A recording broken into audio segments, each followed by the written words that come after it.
Unit 3.3. All right, so we did 3.1 and 3.2. In 3.1, we looked at the types of variables that we're going to use. Let's take a quick look here. All the variables that we're going to use. We're going to use some others as well, but these are the ones that we want to focus on. These are going to be used a lot. The other thing we looked at in 3.2 was assignment. How do you assign a value? So first we declared the variable. Next we assigned the values the right type. Now we want to do type conversions in 3.3. So this is not going to be true that we could convert from any type to any type. That is not true. So what I'm going to focus on is on just a few conversions that are possible and useful. So the first thing is, if you want to convert from one type to a next, there are two types of what we call casting. Let's write that down. Casting. And this is converting from one type to another. And by type, we obviously mean variable type. Now, the thing about the casting is that there is a explicit and an implicit cast. So the thing is, fancy words for either the programmer does the cast or the computer does it for us. Now, this is very common a theme here. Realize back here we were doing this type of assignment and the computer was doing this for us. Well, the same is true for casting. Sometimes a cast happens automatically. So I'm going to do that first. Suppose I wanted, and I'm going to work strictly with the primitives on this one. Suppose I was dealing with the same primitives we have up here. Suppose I wanted the cost to be assigned the value. Memory is destructive. So the cost was $4.38. What do you think the cost is now? If I make an assignment. Well, first of all, you should say, wait a minute, isn't that wrong? Because this is a double. This is an int. You said not to mix the types. So how could you assign an integer to a double? That doesn't make any sense. And I'll say to you that that's correct. That does not make any sense. But what you got to remember, though, is the idea of casting. This is an automatic cast.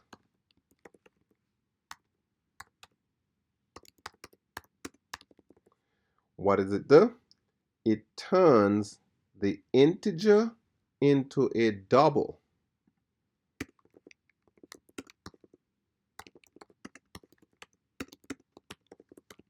Automatically.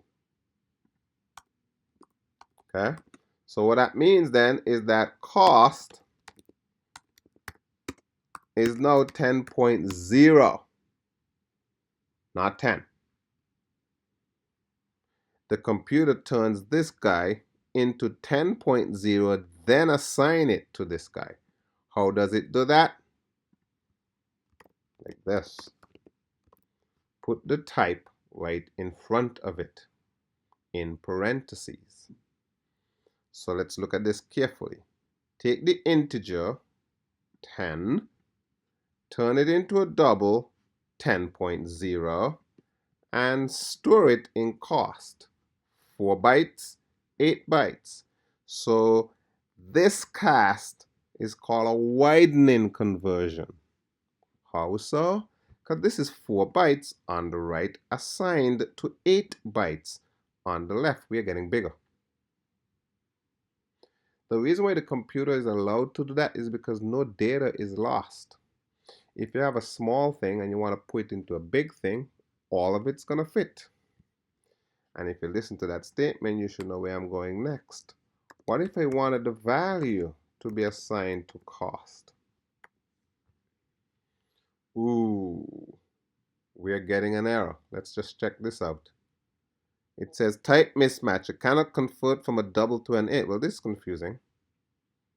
The computer did an int to a double automatically. I don't even need this right here. If I delete that, it still works. So if you're watching this, you should say, oh, I know what you should do. And put an int here and you'll be right. Now this one is not a widening conversion. This is a narrowing conversion. Why? Because this is 8 bytes assigned to 4 bytes. Well, data is going to be lost. Data is going to be lost. What happens here is, let's pretend this statement was not here. So we could use the original values because I don't want the memory is destructive to kind of mess with what I'm about to say. So just imagine this piece of code was not here yet. Okay. Let's say we were taking the cost from here, up here, not the cost object, but the cost, $4.38. If I wanted to turn $4.38 into an integer, what needs to happen? The 38 cents needs to go. So let me just put a little bit of a explanation over here. $4.38 turns into 4. All right, this is actually one of the things that a lot of people make a mistake with. This is not rounding. This is not rounding. This is called truncating. What does it mean? Delete the decimal portion. That's why data is lost. Anytime you go from bigger to smaller, 8 bytes down to 4, information is lost. It must be, because you can't fit 8 into 4. Something needs to go. What goes? The decimal. So if this was even 4.99, let's say this was 4.99, it would still be 4. It could be 4.9999. It's still 4. Because it doesn't round, it erases.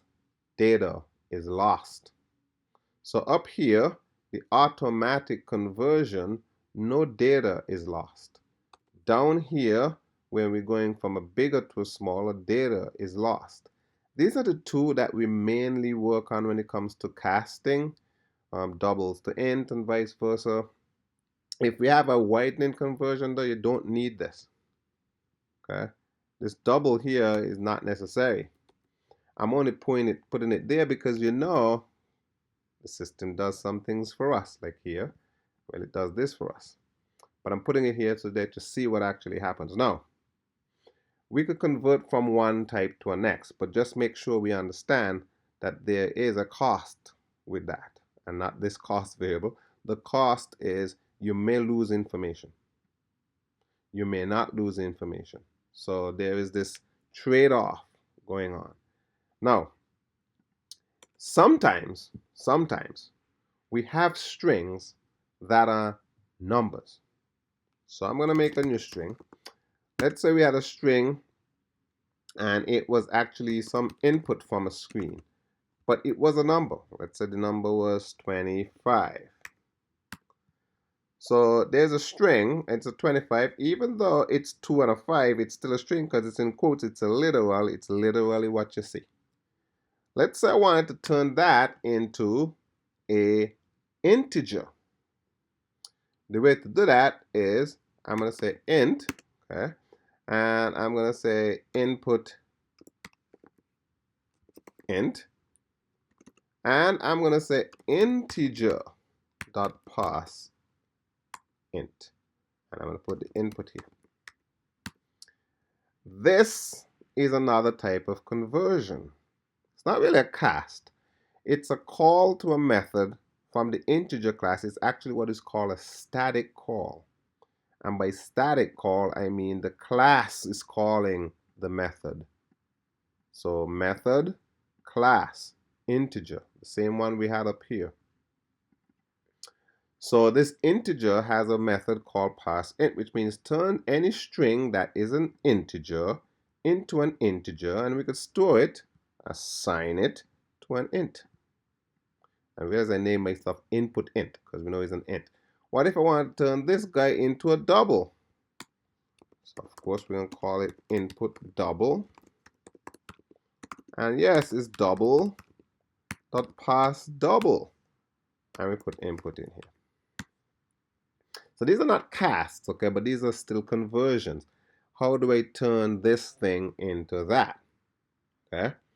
So because I can turn a string, which is a number, into an actual number, how do I go the other way? How do I go from the string back? Sorry, not from the string, from the number back to the string.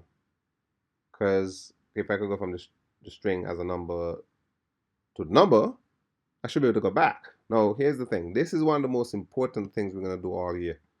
Because anything on a screen is a string. That's the reason why I said to you that we're going to do this a lot. Every time a value is on a screen is a string. Even when you use a phone and you type your phone number, it's a string. Screens take strings. So even if it's a number, so we have to, when we get the stuff from the screen, turn it into a number. That's the reason why these are important. So obviously, if we want to put something back on the screen, we're going to turn it back into a string. But there are a number of ways to do that, but the most important one, or the one that we're going to use most often, is string.value of another